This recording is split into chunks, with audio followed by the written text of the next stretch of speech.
자, 샤바티멘. 뭘까요? 오케이. 인가가. 샤바티멘. бид хоёрыг ингэж зэрэг зогсоод намайг Монгол хүнийн чинь гадаад хүн гэж харагдаж байна уу? Бараг мөн байгаа шүү дээ, тий? Олон хүмүүсийг тэгэж андуурч байгаа. Орчуулахгүй мó? So when we are together here, most people may confuse that Inge is a foreigner and I'm the Mongolian. So do you think that we look? And then I told her, why aren't you translating? Yeah, but should I wait?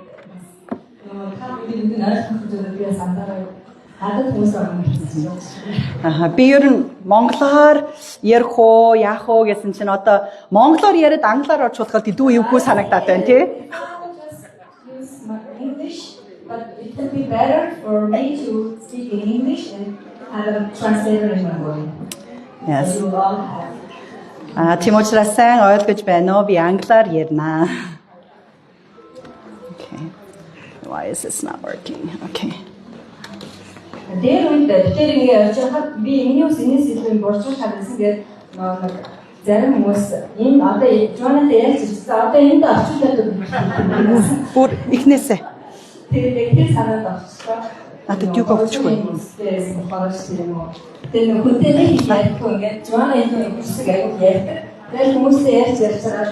За одоо наатанд орчуулдаг өгч. Yeah, she's telling the stories about when we were younger and we'd be walking around the streets and we would be talking and they would tell me to translate for her. Okay, let's see. Balchano. Okay. So today I want to share some special stories about special women.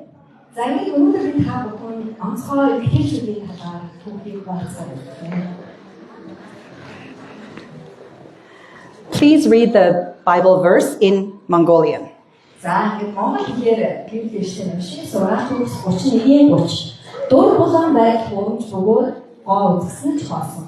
Харин эзнээс эмээгч эмэгтэй магтаах авах учиртай.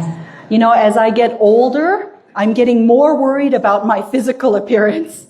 За ингээд нас ахих тутам би гадаад үзмжиндээ илүү санаа зовдог болсон. You know, I don't like wearing makeup. Би ер нь одоо бодог хэрэглэхгүй. But now my husband is saying, I think you need makeup. And, you know, now I get injured and I'm sick and I don't heal quickly.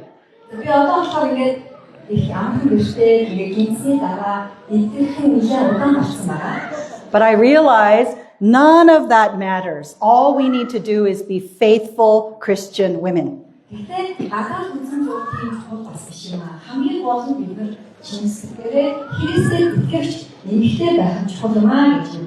So we had a wonderful children's story by teacher Egi about Esther.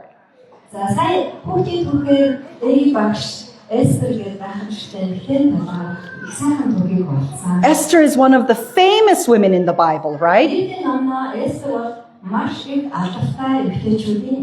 There are many other famous women in the Bible. Hannah, Rahab, and we have Esther, Elizabeth, Abigail, Ruth, and Mary, the mother of Jesus. But I'm going to go to the Old Testament and I want to share with you about a woman that maybe nobody knows. За би хуучин гэрээний номноос зарим төдийлөн хүмүүсийн сайн мэдгүй төдийлөн хүмүүсийн дунд алдаршаагүй зарим эмэгтэйчүүдийн талаар ярихаар байна. Maybe only our pastors know. За пасторууд мэдж байгаа энэ одоо миний дурдж байгаа эмэгтэйчүүдийн талаар. Her name is Huldah. Энэ эмэгтэйг Hulda гэдэг байсан. Hulda. Okay, do any of you know who Hulda Hulda is? хинжин хин Hulda гэж ямар эмэгтэй байлаа? Okay, I'm not going to ask our pastors. I don't want to embarrass them. Пасторудаас асуухгүй. Ер нь эвгүй байдалд орж болохгүй шүү. But Huldah was a prophetess. Hulda бол зүнж эмэгтэйс. Sorry. Yes. And this is the English text, but I'm going to go straight to the Mongolian text. I want Inke to read it quickly so you know the background.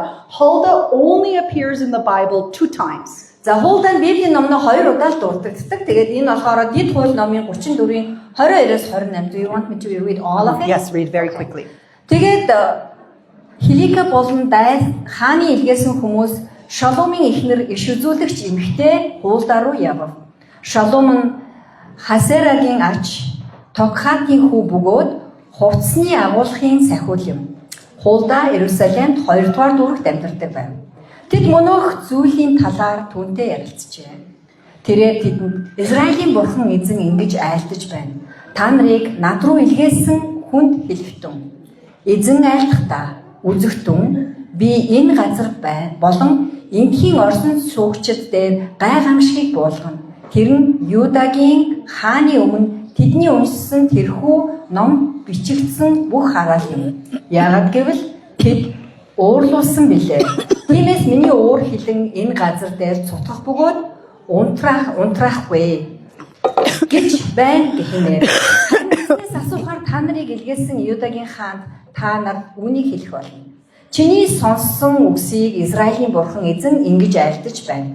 Чиний зүрх зөөлөн байж энэ газар болон энтхийн орсон суугчдын эсрэг хэлсэн түүний үгсийг сонсоод Бурхны өмнө чи өөрийгөө даруу болгосон бөгөөд миний өмнө чи өөрийгөө даруу болгож хувцас авран миний өмнө уйлсан учраас би чамайг үнэхээр сонслоо гэж эзэн тунхаглаж байна. Үзэгтэн би чамайг чиний эцэг өвгөд руу аваачин чи болшинда амар тайвнаар очих болно. Энэ газар болон энтхийн орсон суугчдээр миний авчрах бүх гайхамшигыг чиний нүд үзэхгүй гэсэн гэж болно гэж тэд хариу үгийг хаанд дамжууллаа.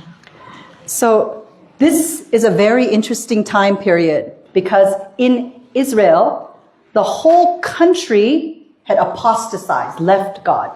За тэгэхээр яг энэ цаг үе бол хэцүүхэн тийм амаргүй хэцүүхэн цаг үе байсан. Яг бол бүх Израилийн нутаг дэвсгэрийг тэр чигт ингээд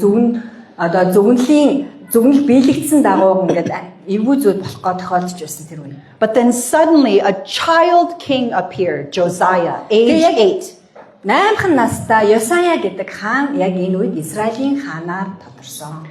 And when he was in his 17th year of the reign, they found the old scriptures.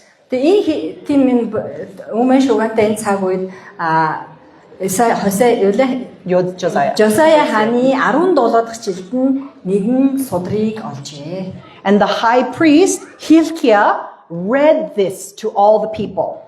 Тэгээд тэрүүн дахиж Hilkiah тэрхүү олсон судрын үгсийг хүмүүст уншиж өгсөн.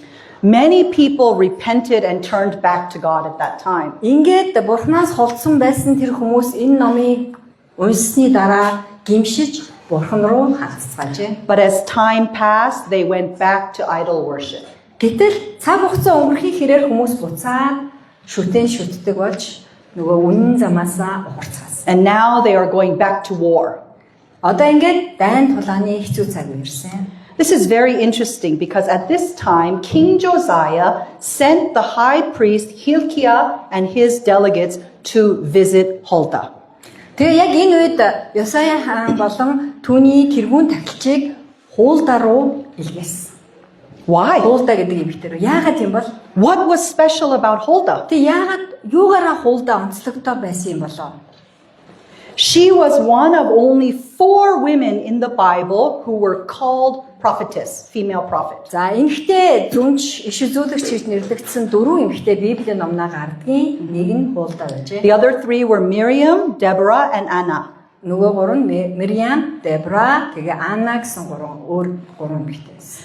But even so, why would King Josiah send his delegates to her?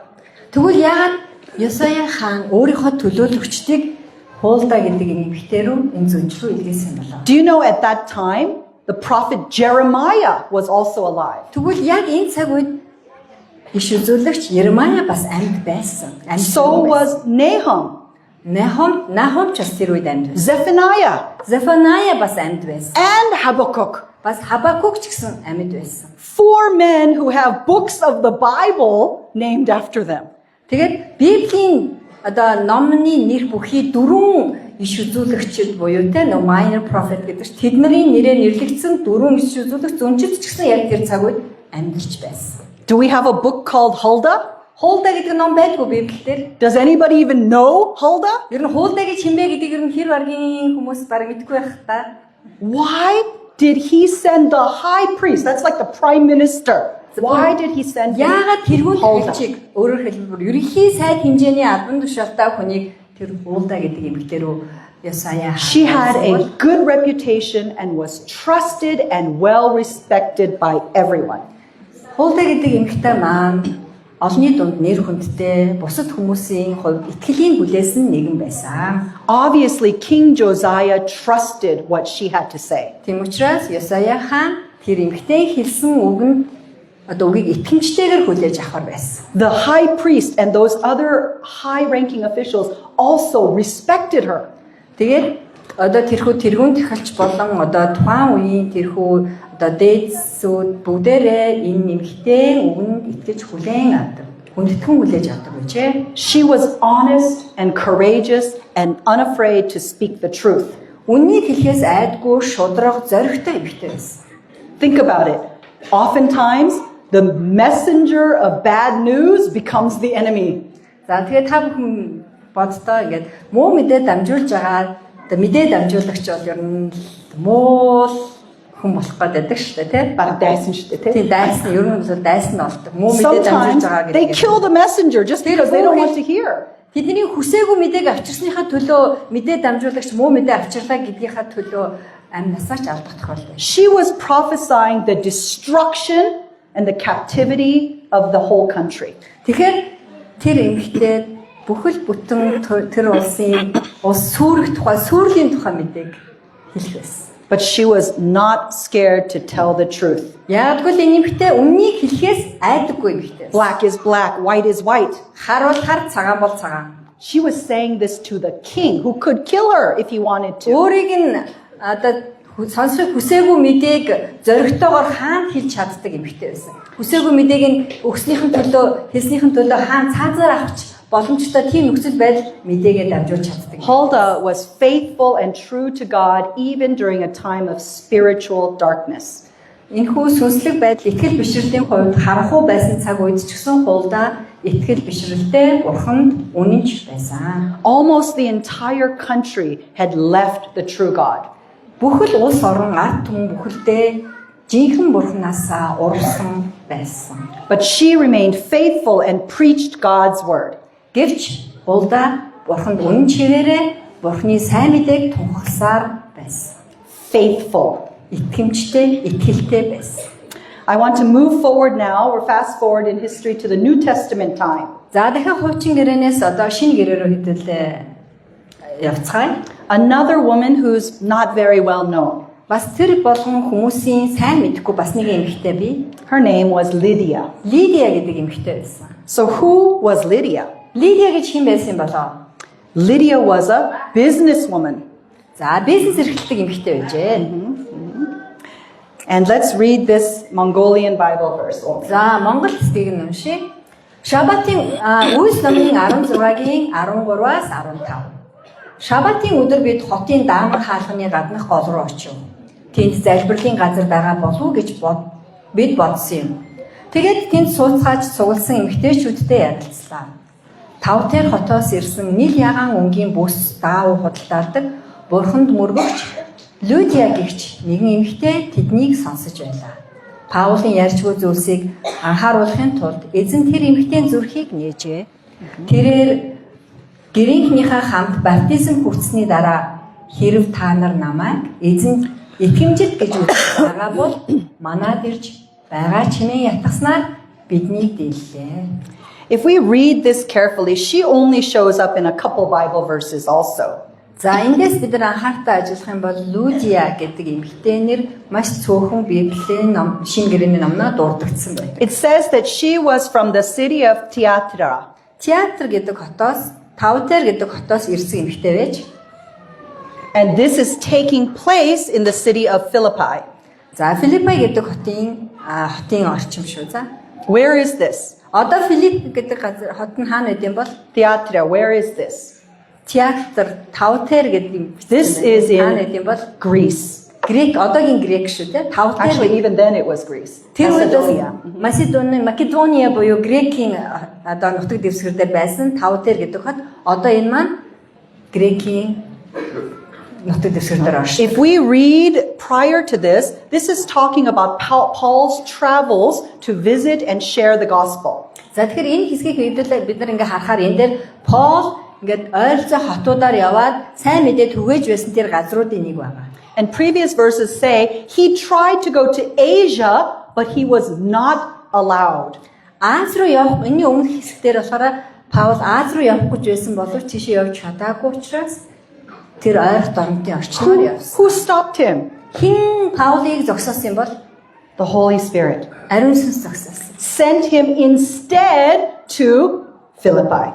Тэгээд Аз руу чиглээд явж байхад нь эргүүлээд Филиппи буюу эргүүлээд одоо Грек руу ийшээ эргүүлсэн байна. Now this verse is also very strange because it says on the Sabbath they went to the riverside and spoke with the women who met there. Шабатын өдөр дааман хаалганы гадна байдаг голын тийшээ яваад тийнд байсан эмэгтэйчүүдтэй ярилцав.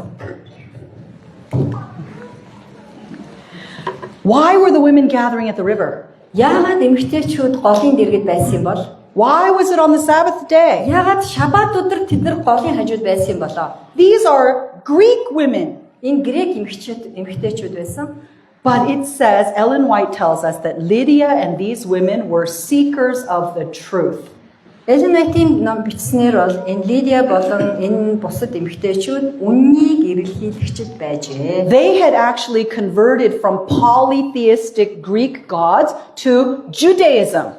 За энэ эмэгтэйчүүд болохоор Грекийн бурхтын одоо шүтдэг байсан хүмүүс маань Юдаийн Ганц бурхны. тийм Юдагийн нэг бурхан, нэг бүтээгчийг хүлээн зөвшөөрдөг одоо болж исэн эмэгтэйчүүд. But there's no synagogue, no temple for them to worship. Гэтэл тэр эмэгтэйчүүдийн хувьд очоод залбирах шабат өдрийн одоо залбирах тийм синагог буюу цуглах газар And байна. according to the Jewish custom, you needed at least 10 male believers to begin a synagogue.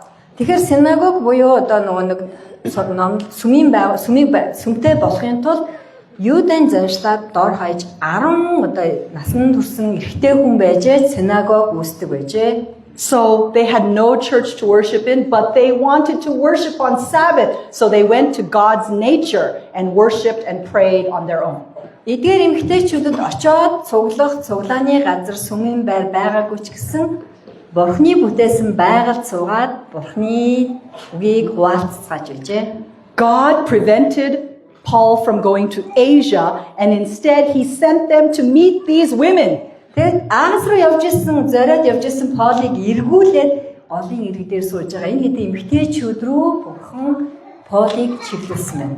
He preached the word to them.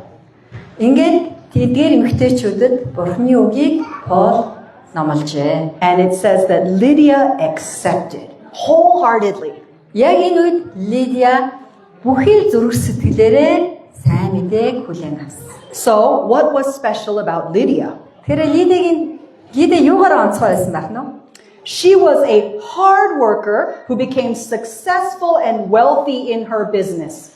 Өөрөө бизнес эрхэлдэг эмэгтэй. Өөрийнхөө одоо бизнесийн талбар дээр маш хөдөлмөрч байсан учраас их чинээлэг, боломжийн амьдралтай баян эмэгтэй байжээ. What does it mean to be a seller of purple? Тэгэхээр нийл ягаан даавуу зардаг гэдэг нь худалдаачин гэдэг нь юу гэсэн үг юм бол нийл ягаан даавны худалдаач. To make purple dye was very difficult. Яг тэгвэл нийл ягаан өнгийг гаргаж авахд тэр будаг нь маш үнэтэй байсан. Үнэтэй биш, хэцүү байсан. Гаргах нь их амаргүй байсан, хэцүү байсан. So they had to actually gather 10,000 small shellfish and boil it for days just to get this much dye. За ингээд энэ нийл ягаан өнгийг гаргахын тулд 10,000 тийм жижигхэн одоо далайн нэг shell юу дүүл Хатуу ястай далайн юм. хясааг өдөржингөө буцалгаж нийл ягаан өнгийг маш багаар гаргаж ирсэн гэсэн. ийм жоохныг л гаргаж одоо тэр нөгөө будгийг гаргаж авч байгаа гэсэн. But through this business, she became successful and wealthy. Тэгэхээр энэ хөдөлмөрөөр энэ хүчээнгүй байдлаараа энэ эмэгтэй маань маш их хөдөлмөрчдөг амжилтанд хүрсэн байна. And again, the Bible tells us, and Ellen White tells us, she was a faithful seeker of the truth and already a Sabbath keeper.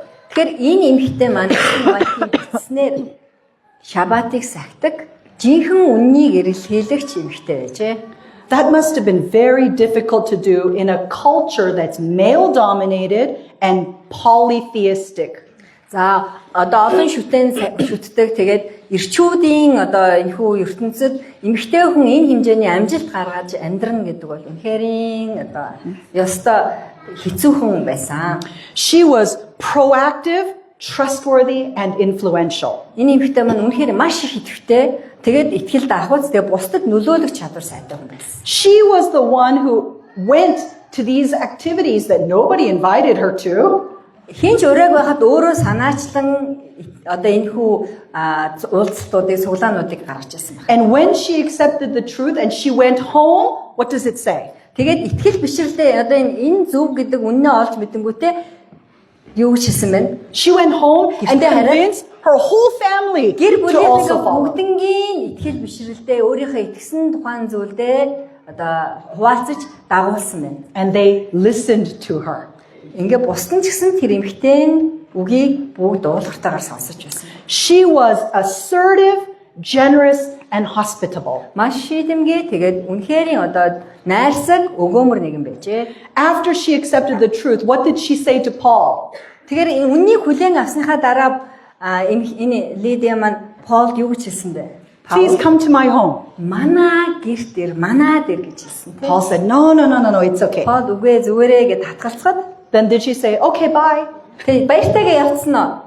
No, she insisted. Бүр манад очооч гэж ятгсан. In fact, she said, if you consider me a true convert, you must come to my Хэрвээ home. чи намайг шинээр итгэж боллоо гэдгийг хүлээн зөвшөөрж байгаа юм бол та манад очих ёстой. That last part of the verse said, she persuaded Paul. Тэгэхээр тэрхүү саяны бидний уншсан шин төгсгөлийн хэсэг ятгсан гэж байгаа. He wasn't planning to go.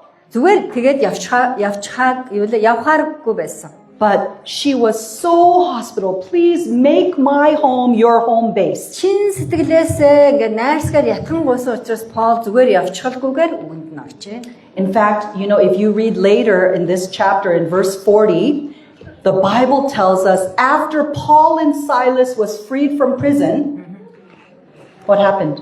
За та нар ингээд энэ бүлгийг ингээд ус намын саний үнсээс цааш нь өргөжлүүлээд уншихад Пол, Силас хоёр шоронгоос гарсны суллагдсныхаа дараа юу болсныг та нар мэдэж байна уу? Юу боллоо? I actually forgot this until I started restudying. Би дахиад судлахдаа сая ойлгосон өмнө мартсан байсан. After they were released from prison, they went to Lydia's house. Пол, Силас хоёр шоронгоос суллагдсныхаа дараа Лидиагийн гэрт очив. That was their home base. Тэгэхээр тэдний гэр иш үзүүлэгчдийн биш дагалдагчдын байрлах байр байжээ. And history tells us Lydia was the first named European Christian. Тэгэхээр Европын одоо анхны итгэгч бол Лидия байсан. Библийн номнох Лаудия гэсэн байсан үү те? Лудия? Лудия юм. So she became the base of the European Christian movement. Тэгэхээр Европын Христ итгэгчдийн хөдөлгөөний одоо төвцийг нь одоо байрлаж байсан газар нь эднэх байсан. Every time the evangelists came through, they stayed at her home. She supplied them with money and resources to evangelize to Europe. Тэгээд сайн мэдээ түгээгчд эрх бүрээд тэр эмэгтэй маань гэртээ найрсгаар ураад хэрэгцээтэй бүх зүйлийг нь хангаад бүр эдийн засаг мөнгөөр хүртэл дэмждэг байжээ. Okay, fast forward again now to modern history. За одоо орчин үе рүү сүүлийн цаг үе рүү ирцгээе. Does anybody know who Gladys Aylward is? Gladys Aylward гэж хүнийг гэдэг хүнийг таних хүн байна уу? Gladys Aylward. Who was she? Хин байсан бол энэ хин гэдэг хүн байсан бол I don't think anybody knows. Ер нь баг хүн мэдэхгүй байхаа энэ Gladys-ийг. I had to read about it in the history book. I didn't know. За би бас өөрөө сайн мэдээгүй нэлээд сайн уншиж түүхийн сурвалжуудыг үзчихэж энэ тухай мэдчихсэн. But she was an independent, self-supporting missionary to China in the early 1900s. За 19 дугаар зууны эхэнд бие өөрийн одоо нөө бие даасан хятадд үйлчилдэг одоо өөрийгөө санхүүжүүлдэг сайн мэдээ төгсч байсан. This is Gladys. Энэ бол Gladys гэдэг эмэгтэй байна. Those are the children she served in China. Хятадд энэ олон хүүхдүүдэд одоо энэ эмэгтэй тусалж байжээ. What was special about her? Энэ эмэгтэй юугаар онцгой байсан юм болоо? Not much. Тийм ч олон онцгой зүйл энэ эмэгтэйд байгаагүй. She was a housemaid. Зүгээр л нэг гэрийн үйлчлэгч эмэгтэй байсан. And she wanted to be a missionary, but she was rejected. Сайн мэдээ түгээгчээр явъя гэж санал өгсөн боловч нөгөө зөвлөл нь хүлээн зөвшөөрөөгүй юм байна. They said, no, you don't have the right qualifications. Чамд одоо чи шалгуур хангахгүй нэ чи сайн мэдээ түгэж бол чадахгүй гэж хэлсэн байна. You don't have any language skills. Хэлний одоо та бол хэлний асуудал хэл байхгүй тий нөө хэл мэдэхгүй. You don't have any support. Бас танд дэмжлэг байхгүй тий. But she believed God was calling her. Бурхан намайг дуудаж байна гэж энэ эмэгтэй итгэсэн учраас хятад руу явсан. So she sold everything she had and she used her life savings to buy a ticket by train over Russia. Ингээд энэ эмэгтэй өөртөө байгаа бүхнээ зараад тэр зарсан мөнгө нь ердөө л одоо Оросоор дамжаад хятад руу хүрэх галт тэрэгний л билет нэм. It was actually very dangerous. Тэгээ ер нь бол тэр хол замыг туулна. Англи. Is it she from England? Yes, she's from England. Англиас би яг зөв бодсон. Англиас Оросоор дамжаад хятад хүрэх ганцхан л билетний мөнгө. Энэ аюултад аялал байна. Russia and China were at war. Тэгээ тэр энэ цаг үеийн та нар харж байгаа те хятад Оросын дайны үедээ. She was stopped many times. Маш олон газруудад зогссоор энэ эмэгтэй. But each time God miraculously saved her. Саадуулах буйрд нь бурхан гайхамшигтайгаараа энэ эмэгтэйг хамгаалсаар байжээ. When she finally got to China, she opened a small inn, an orphanage. Ингээд хятадд очиод жижигхэн дэн буудал газар нээгээд түүнийг асрамжийн газар болгосон. She just wanted to help people who needed help. Тусламж хэрэгтэйтэй байгаа хүмүүст туслая гэж боджээ. With the people who came to her inn, she shared about God's word. Ингээд тусламж хэрэгтэйтэй байгаа хүмүүс тэр эмэгтэй дээр ирэхэд тэр хүмүүс энэ Gladys маань бурхны үгийг хуваалцж байсан. She even worked with the Chinese government to do Chinese foot inspections. За тэгээд хятадын засгийн газартаа хамтран хятад иргэдийн дунд хөл шалгах гэнэ. За энийг сайн ойлгох гэдэг. I will explain. За хөл шалгах ийм засгийн газрын хэмжээний What are they inspecting about your feet? Тэг хөлний юуг шалгах гэдэг юм болоо. Remember, in Chinese culture, they bound women's feet to make them really small.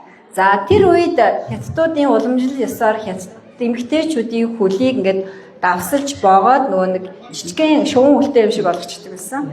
People like me with really big feet were considered ugly. Тэгээ хятадд нөгөө жижигхэн хөлтэй эмэгтэй үзэсгэлэнтэй гэж байдаг. Тэгээ над чиг юм том хөлтэй бол хятадд би бол Нэг чинь жижиг хөлтэй, би өөрөө том хөлтэй байхгүй. том хөл бол But at that time, China banned foot binding. It was illegal. Тэр цаг үед хятадын засгийн газраас хуучны энэ ёсыг халж хөл боох одоо юу гэн халж байсан тийм үеэс. But people were still doing it secretly. Тэгтээ айлууд одоо нууцаар гэртээ энэ ёс одоо энэ зам үйлийг хийсээр байжээ. She became a foot inspector. Тэгээд энэ эмэгтэй маань айлуудаар явж хөл шалгадаг, охтуудын хөл шалгадаг. And she loved this job because she had an opportunity to go to people's homes and talk to them about Энэ God. маань Gladys-ийн хувьд маш сайхан ажил болж хувирсан. Яг бол айл бүрээр орох боломж нь нээгдсэн. Олон хүнтэй уулзах нөхцөл бүрдсэн. But you know, again, this time was very dangerous period in history. Тэгэхээр түүхийн үед энэ хүний амьдарч байсан энэ цаг үе маань тийм их тогтвортой, тийм тайван цаг байгаагүй. Japan attacked China. Хятад руу Япончууд бас дайран довтолж байсан. But even during this time, she remained in China. In fact, she gave up her British citizenship so she could stay in China. Тэгээд энэ эмэгтэй маань энэ одоо дайн тулаантаа энэ хэцүү цаг үед одоо ингээд шижил хөдөлгөөн ихтэй энэ үед Английн иргэншлээсээ татгалзаад Хятадын иргэн хүртэл болж Хятадд үлдэж байсан юм. Because otherwise there would be for a specific reason. Яг л энэ цаг үед, энэ хэцүү цаг үед Бурхан намайг энэ хүмүүсийг аварж хамгаалахын төлөө дуудсан гэдэгт итгэж байсан учраас дуулууртайгаар энэ бүх хэцүү нөхцөл байдал өөрөөсөө одоо хийх бүх зүйлийг хийж байсан. She stayed in China until the communists kicked her out. Then she moved to Taiwan and built a new orphanage. За ингээд Хятад маань одоо коммунист засаглалтаа болоод энэ эмэгтэйг хөөх хүртэл энэ Гладис маань Хятадд амьдарч байгаад Хятадаас Тайван руу нүүж Тайван анхны асрамжийн эмнэлэг Тайванд асрамжийн газар байгуулжээ. And she stayed there at that orphanage until 1970 when she died. 1970 онд нас барах хүртлээр Тайваны тэр асрах газартаа ажилласаар байсан. What do these three women have in common? Энэ гурван эмэгтэйд ижил төстэй юу байна вэ? In one word. Нэг л үгээр хэлэх юм бол итгэл, Faith. итгэл. Faith. Huldah had faith that the message God gave her must be shared even if it was bad news and nobody wanted to hear it. Хүмүүс сонсох дурггүй одоо муу мэдээ байсан ч гэсэн Бурханаас ирсэн тэр мэдээг заавал хэлэх ёстой гэдгийг Huldah итгэлтэйгээр мэдж байсан. Without fear, she preached because she had faith.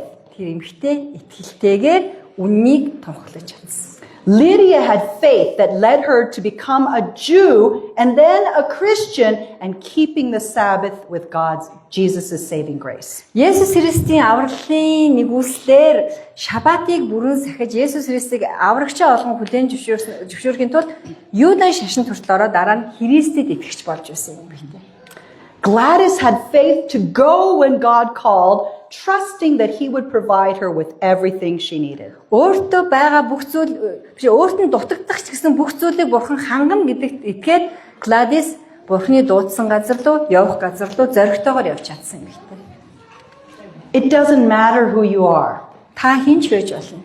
The song that we just sang, Бидний түрүүний дуулсан тусгай дуундаа it is reminding us that each and every one of us can be women of faith. Хүн тусбар та бид бүгдээрээ хүн нэг бүрийг бүсгүйчүүдээ та бол итгэлтэй эмэгтэй. It doesn't matter who you are, Та хинч байж болно. where you've been, Та хаач байсан байж болно. what you've done. Та юу ч хийсэн байж болно. If we, by faith, accept Christ, everything can start all over again. Итгэлээрээ бид нар Есүс Христийг өөрийнхөө аврагчаа хэмээн чин зөрсгөл дотроо хүлээн авсан бол бид нар хинч байсан итгэлтэй Бурхны өмнөх итгэлтэй эмэгтэйчүүд байх албаа. You too can be a woman of faith and shine your light here in Mongolia. Тэгэхээр та хинч байж болно. Та харин Бурхныг тунхаглах одоо итгэмжтэйгээр Бурхныг тунхлан гэрэлтэх боломжтой шүү.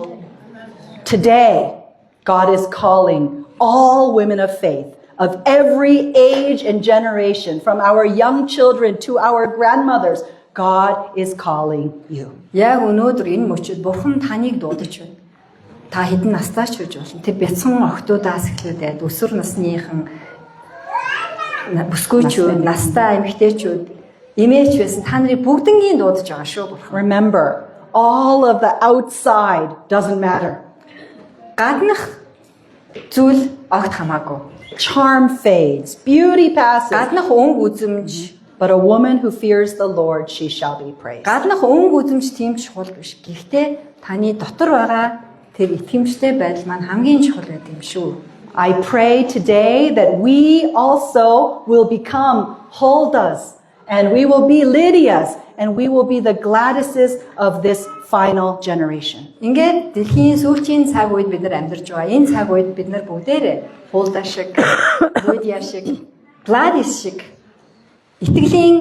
итгэмжтэй эмэгтэйчүүд байхыг та бүхнээс хүсэж байна. This is my prayer for all of our Mongolian sisters. Миний хайртай Монгол эмэгтэйчүүд, охид бүсгүйчүүдээ биний та бүхэнд хандаж байгаа залбирал энэ юм аа. Amen. Бүгдээрээ итгэмжтэй